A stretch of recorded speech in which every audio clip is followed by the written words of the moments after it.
그럼 예수의 피와 살을 어떻게 먹는가에 대해서는 기독교에서는 어떻게 돼요? 안 가르쳐 주죠. 모르죠. 카톨릭에서는 어떻게 해요? 성찬식, 성찬식을 통해서 그걸 묘사를 하는 거죠. 그렇게 먹는다는 거. 그거는 상징적인 의식 행위로, 예식 행위로 이렇게 보여주고 있을 뿐입니다. 그럼 구체적으로 그 예수의 피와 살을 마시고 먹는다는 것이 이게 구체적으로 어떤 의미냐라는 거에 대해서 알아야지만이 그게 무슨 의미인지 알아야지 정확히 이해를 한 것이다. 근데 아직까지 현재 기독교나 카톨릭은 이것을 정확하게 이해를 사실은 못하고 있다고 하는 거죠. 이런 부분들을 우리가 탐구를 해서 이제 드러내야 되는 거예요. 예수의 피와 살을 어떻게 마시는, 그렇게 하는 것을 통해서 죄에서 해방된다는 건데, 어떻게 마시는 거냐? 피와 살이 있어야지 먹는 거 아니에요? 피와 살을 어떻게 만들어지고, 어떻게 마시고 먹는 거냐? 뜯어 먹는 거냐? 식인이야, 식인하는 거야, 그게. 자, 할 때에, 그 다음에 보겠습니다. 이제 이런 부분들을 이제 의문을 가지고 이 강의를 계속 들어야 되는데, 이게 가야 된다, 그 얘기죠? 그의 아버지 하나님을 위하여 이렇게 해방하셨다. 이렇게 해방하시고 그의 아버지 하나님을 위해서 우리를 나라의 제사장으로 세웠다. 나라와 제사장, 우리를 나라와 제사장으로 삼으신, 우리를 나라로 삼았다는 거죠. 각각의 나라로 삼을고 또 그 나라의 제사장으로 삼았다. 우리를 죄에서, 우리 죄에서 우리를 해방하고 그 해방된 우리를 에게 나라를 주고 그 나라의 그 제사장으로 삼으셨, 그 능력을 삼으신 그에게 영광과 능력이, 그러한 영광과 능력이, 힘이 영원토록 세세토록 있기를 원하노라. 아멘.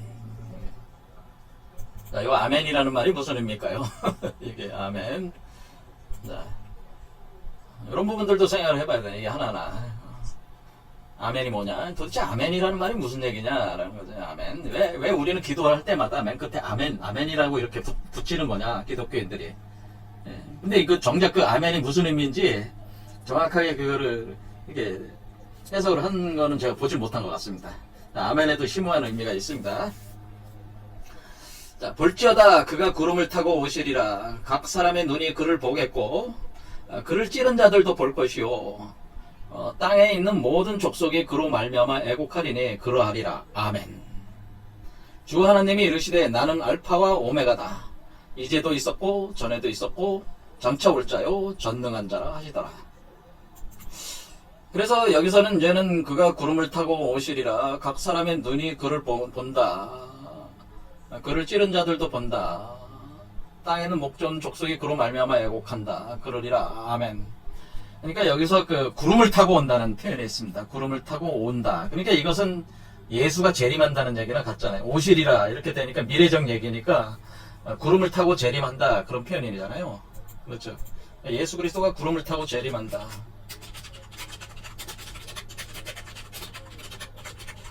이런 거예요. 그러니까 구름을 타고 다시 온다라고 하는 거죠. 다시 온다. 승천했잖아요. 역사적으로 보면은 예수가 어세션 승천했는데 구름을 타고 온다고 하는 얘기는 재림을 한다 그런 얘기예요. 그러면 사람들 눈이 그를 보게 된다. 또 그를 찌른 자들도 본다고 하니까 이 분명히 찔러서 죽임을 당했다가 다시 부활한 존재라는 걸 알 수가 있어요. 이 예수가. 그러니까 2000년 전에 그 승천했던 그 예수가 다시 온다는 개념이라는 걸 여기서 또 다시 확인할 수가 있습니다. 찌른 자들도 본다고 하는 것은 그렇게 되면은 그로 말미암아 모든 족속이 애곡한다라고 하는 거죠. 자, 그러니까 이제 여기서 이제 얘기하는 요 표제와 인사 부분만 이렇게 보면은 예수 그리스도가 이제 구름을 타고 재림을 하게 되고 구름을 타고 재림을 할 때에 그 재림하는 과정, 그 재림 속에서 예수 그리스도가 자신의 피로 사람들을 죄에서 해방시킨다고 하는 거죠.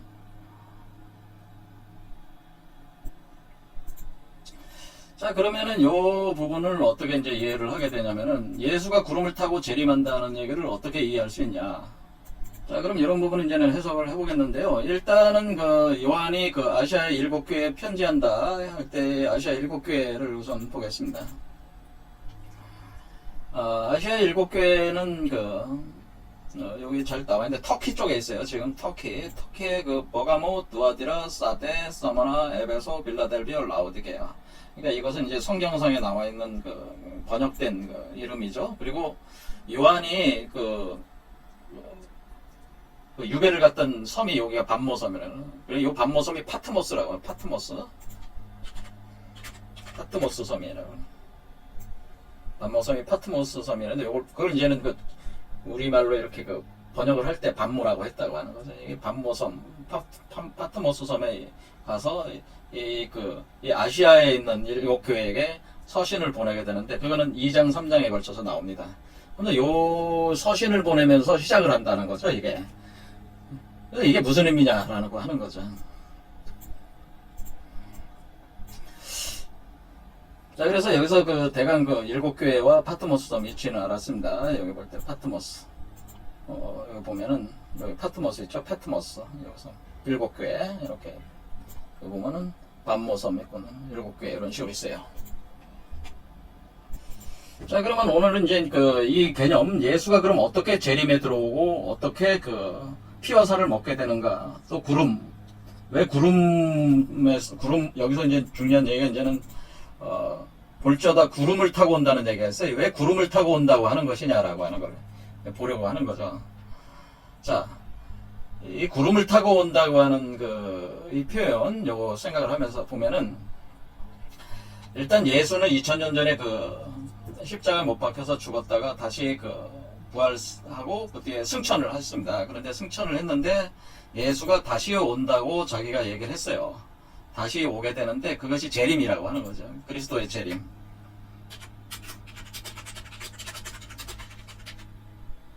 자, 예수 그리스도의 재림이라는 현상이 있는데 그럼 예수 그리스도가 이렇게 재림을 할 때 재림의 방식이 어떤 것이냐라는 것을 설명을 하려는 거죠. 그러니까 예수가 뭐라고 그러냐면 자기가 떠날 때에 요한복음에 또 다른 보혜사 성령을 보낸다는 표현을 했어요. 보혜사 성령. 그래서 보혜사라고 하는 것은 도와주는, 사람들이 구원받는 것을 지원해주고 도와주고 이끌어주는 그 성령으로 자신이 다시 온다고 얘기를 했습니다. 요한복음의 그 내용 중에 핵심적인 내용들입니다. 그것도. 그러면은 예수 그리스도가 재림을 한다고 하는 것은 보혜사 성령으로 재림을 해온다고 하는 거예요. 라고 이렇게 볼 수가 있어요. 그럼 보혜사 성령체로, 그러니까 성령체로 내려온다고 하는 거죠. 보혜사 성령체로. 가 된다고 하는데, 그때 우리가 보혜사 성령이라고 하는 것이 보혜사 성령체, 그러니까 성령이죠. 성령은 성령인데 뭐 어떻게든 구원받는 걸 도와주는 성령체라고 하는 거예요.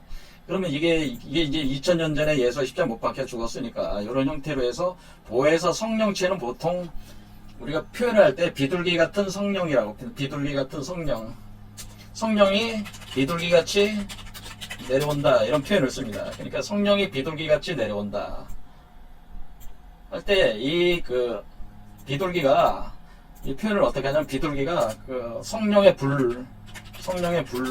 성령이 그냥 성령이 아니 성령을 그냥 성령이라는 걸 불로 본다는 거죠. 성령의 불. 그러니까 이 새라고 하는 것은 보통 하늘의 태양과 같은 걸 뜻하는 건데 이 비둘기는 하얀 비둘기잖아요. 하얀 비둘기라는 의미는 하얀 백광을 뿌리는 불타는 성령의 불, 비둘기인데 하얗게 하얀 빛을 발하는 그런 성령체를 얘기하는 거 아주 순수하고 깨끗한 불이라고 하는 거죠, 이게. 그렇게 이제 할 때 뭐냐면 이렇게 이렇게 비둘기가 이렇게 하얀 빛을 방사하고 있단 말이에요. 방사를 하고 있는데 이게 그러니까 불타는, 안에는 하얀 불이, 그러니까 안에는 아주 불이 활활 타고 그러는데 그 빛으로 방출한다는 건 안에서 불이 타고 있어야지, 불이 있어야지 방출하는 거 아니겠습니까? 그러니까 성령의 불을 품어서 빛을 방출하고 있는, 하얀 빛을 방출한 하얀 비둘기라고 하는, 이거는 극강의 불 에너지가 응집되어 있는 형태를 표현한 거예요. 성령의 비둘기라고 하는 것이. 그래서 이 하얀 비둘기가 내려온다는 거예요. 하얀 백광. 근데 하얗다고 하는 의미가 굉장히 심오한 의미가 있습니다. 하얗다고 하는 게 그러니까 백구라고 하는 거죠. 백구. 하얀 비둘기 백구. 비둘기 구자라고 하는. 이 비둘기 구자. 우리가 비둘기 구자를 보면은 9구자가 있잖아요. 9구자. 그래서 여기서 보면은 여기 요 도상, 제가 요 도상도 이제 동원해서 설명을 할 건데, 요 도상에서, 그럼 이 하얀 비둘기가 어떤 거냐면은, 여기 구자화성에 해당되는 구자화성. 요 리게가 새를 뜻해요. 새를. 근데 천을이잖아요. 천을, 하늘의 새라는 말이 하늘의 새. 하늘의 새, 천을. 구자화성. 이게 구. 이 구자화성이, 구자화성, 이 불이죠. 불이잖아. 화성이니까 불이잖아. 이게 불이란 말이야. 리게란 말이야. 리게. 이 불이, 이게 성령의 불을 뜻하는데, 성령의 불이 하얗게 타오르는 이 성령체로서, 보혜사 성령체로서 비둘기로 내려온다고 하는 거예요. 여러분 몸속에 비둘기로 내려온다. 이런 표현이 되는 겁니다. 그렇게 될 때에 여러분 몸속으로 이 존재가 비둘기처럼 내려오는 거죠. 그러면 어떻게 되는 거예요? 여러분은 여러분 몸속에 보혜사 성령이 내려오는 거죠. 보혜사 성령이 내려오면은 여러분 몸속에 누가 있는 거예요? 2000년 전에 예수 그리스도 승천했던 예수 그리스도가 들어온 겁니다. 황당하다고 생각하실지 모르겠지만 실제로 그렇습니다. 그럼 부처도 그런 식이 될까요? 그럼 각자 생각을 해보세요. 석가모니 부처도 그런 식이 되는 걸까요? 생각을 해보세요. 어쨌든 예수 그리스도라고 하는 존재 자체가 2000년 전에 여러분은 죽어서 부활한 뒤에 다시 승천해서 없다고 생각하는데 그게 아니고 사실은 그때부터 항상 있었다고 하는 거예요. 그런 어떤 존재로서, 항상 승천한 존재로서, 한마디로 그걸 이제 상승 마스터라고 하는데, 이 상승 마스터의 형태로서 항상 존재하고 있는 거예요. 그래서 성령체로서 존재를 하고 있는데, 성령체가, 성령이라고 하는 것은 다양한 형태로 이렇게 분화가 돼서 각 사람에게 들어갈 수가 있어요. 그래서 이 성령체가 어떤 그리스도를 이렇게 신앙하시는 분들에게 특정한 사람들에게는 이 그리스도가 성령체로서 보혜사 성령으로서 내려온다고 하는 거예요, 사실은. 그러면 이게 여러분 몸 안에서 이 성령체가 들어온 거 아니에요. 들어오면은 불이 들어온 거잖아요, 불. 그래서 성령의 불이 들어온단 말이에요. 그럼 성령의 불이 들어오면은 여러분의 몸 안에 있는 여러분의 물로 돼 있잖아요, 몸이. 대부분 육체가. 그리고 그것이 이 육체물을 쓰는 게 아니고 육체물을 한 번 더 이렇게 해서 새로운 선천세계의 물로 이렇게 보내야 돼. 그 과정이 있어요. 그래서 이게 물 속에 마치 이것이 형태가 들어오면은, 성령의 불이 이렇게 들어오면 어떤 현상이 생기냐면은 물 속에 불이 들어와 있는 상황이 된다는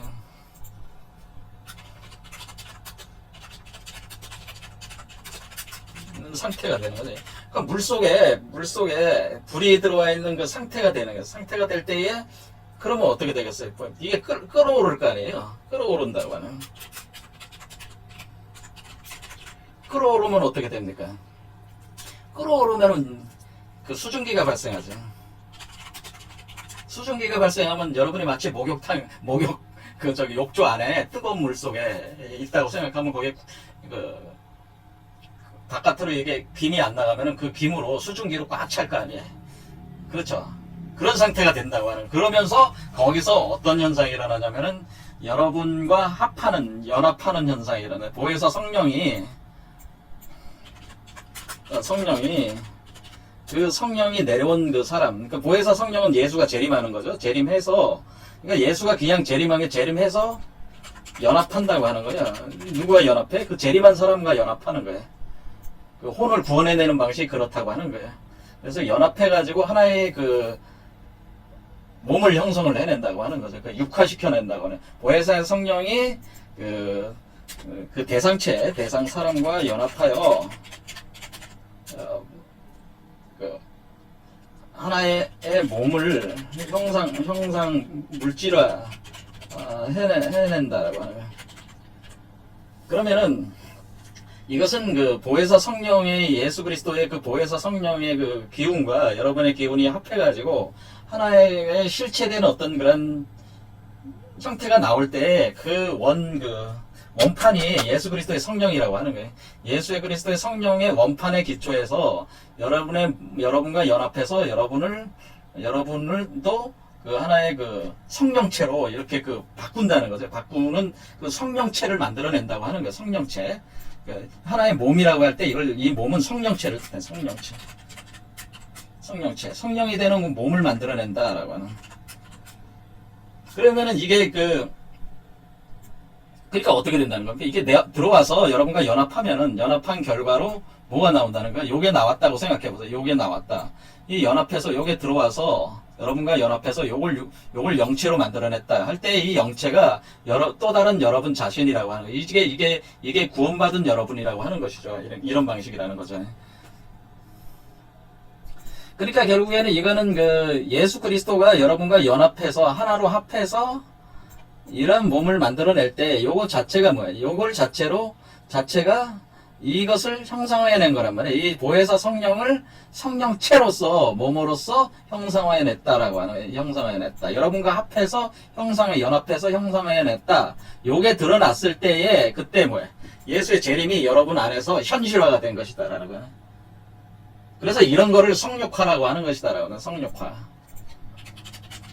성스러운 몸으로 이렇게 변한다고 하는 것은 또는 몸을 이룬다고 하는 것은 육화한다고 하는 것은 육화할 때 육이라고 하는 것은 성령체를 얘기하는 성령체로 육화해낸다 할 때에 그것은 보혜사 성령이 여러분과 합하여 이것은 마치 남성과 여성이 합하여 그 아이를 만들어내온 것과 같다는 거예요. 그러니까 남성과 여성이 합해서 남성과 여성이 합하여 아이를 만듦과 같다. 그러면 어떻게 되냐? 남성이라고 하는 것은 보혜사 성령이고 여성은 여러분 자신이고 여러분 안에 있는 물질과 하늘에서 들어온 성령의 불이 합해서 여러분이 그 아이를 여러분 몸 안에서 이 아이 형태로 만들어내는데 궁극적으로는 아이를 만들어낼 때 이것이 보혜사 성령이 형상화된 거잖아요. 이건 왜냐면 우리 몸 안에 있는 물질로 이 보혜사 성령을 형상화해낸 거니까 이거가 지금 뭐가 된 거예요? 이 성육화한 그리스도가 되는 거죠. 이게 바로 성육화한 그리스도체라고 하는. 이게 바로 성육화한 그리스도체가 된다.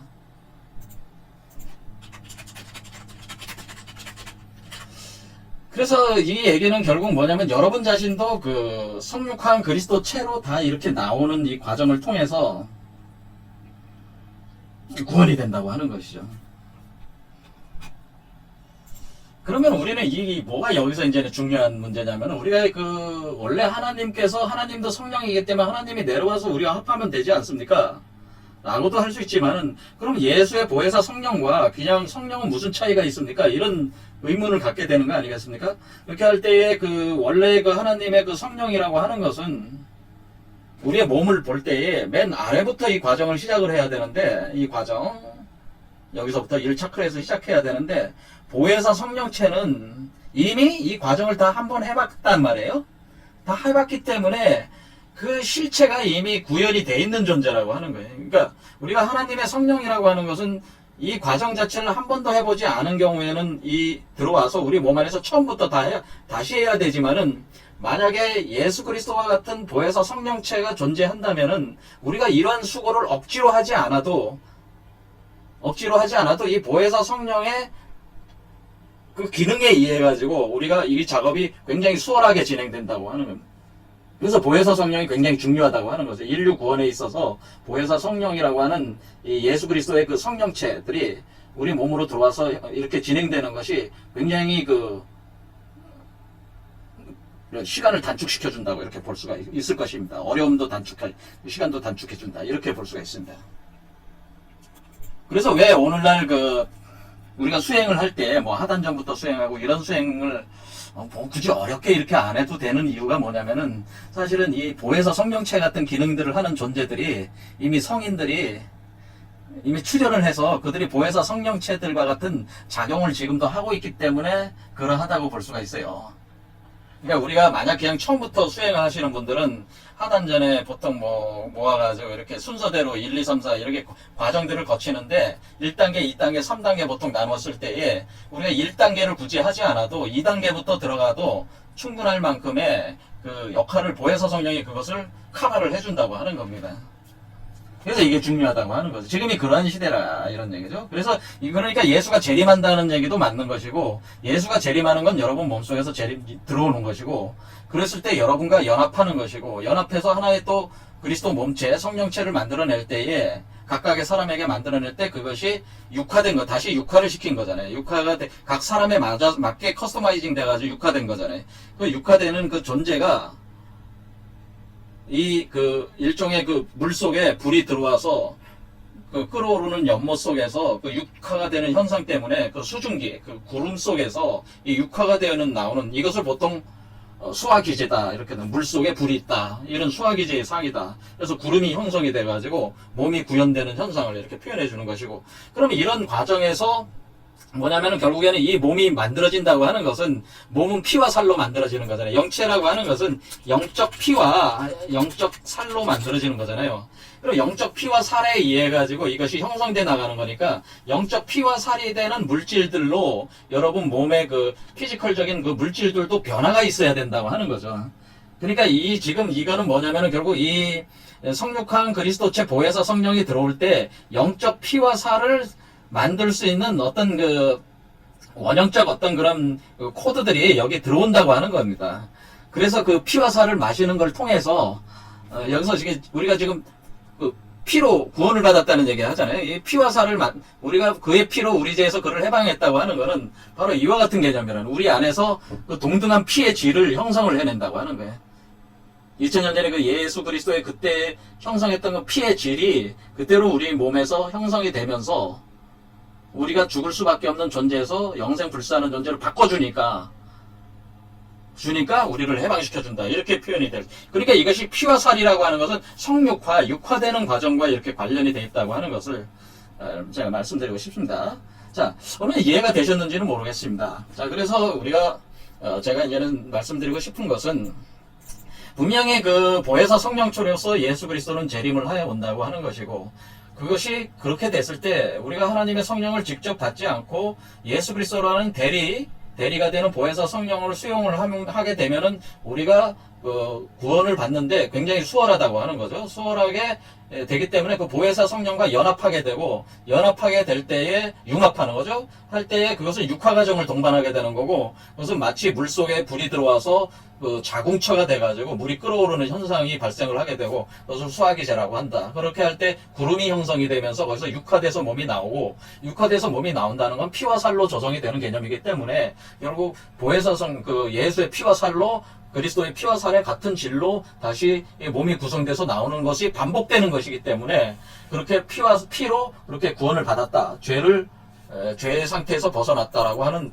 우리를 해방했다고 하는 것, 이 개념이 이게 이해가 될 수가 있다. 그런 얘기죠.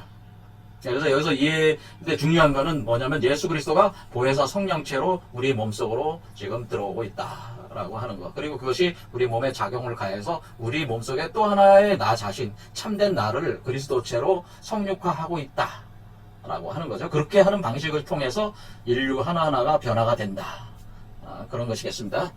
자, 구름 속에서 온다는 표현 뭔지 오늘 살펴봤습니다. 오늘 여기까지 하겠습니다.